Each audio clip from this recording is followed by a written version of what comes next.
வைரமுத்துவோட முன்பகையில் இருந்தவங்களும் இந்த கொலையில் சம்மந்தப்பட்டிருக்கிறதுனால இது எப்படி சாதி ஆணவ படுகொலை வழக்கில் வரும் அப்படிங்கிற சந்தேகமும் எழுதுது. ஒரு சின்ன வயசில் இருக்க ஒருத்தர் வந்து அரசியலில் ஈடுபடுறாரு, ஊரில் இருக்கிற அநீதிகளை தட்டி கேட்குறாரு, அடிப்படை வசதிகளுக்காக போராடுகிறாரு. இதெல்லாம் சேர்ந்து தான் அந்த ஊரில் இருக்கிற சில சமூக விரோதிகளுக்கு ஒரு அச்சத்தை ஏற்படுத்துது. அதுவும் ஒரு காரணம் தான் சொல்ல முடியும்.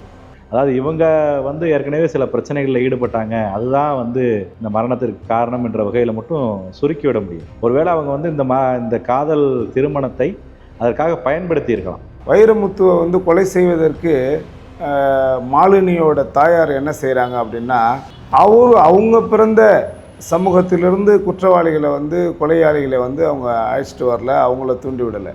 அவங்க தலித் பட்டியல் வகுப்பை சார்ந்தவர்களையே பயன்படுத்தி, தன்னுடைய தன் கணவரின் உறவினர்களே பயன்படுத்தி தான் இந்த கொலையை செய்கிறாங்க. பொதுவாக நம்ம சொல்ல வேண்டிய விஷயம் என்னன்னா, இந்த காதல் திருமணங்களை பொறுத்தளவு அது ஜாதி மறுப்பா ஜாதி மறுப்பு இல்லையா அப்படின்றது வேற. ஒரே ஜாதியாக கூட இருக்கலாம், இல்லை பிற்படுத்தப்பட்ட சமூகத்திற்குள்ள உள்ள ரெண்டு ஜாதிகளுக்கு கூட இடையில கூட காதல் இருக்கலாம். அதையும் இந்த சமூகம் ஏற்றுக்கொள்வது கிடையாது.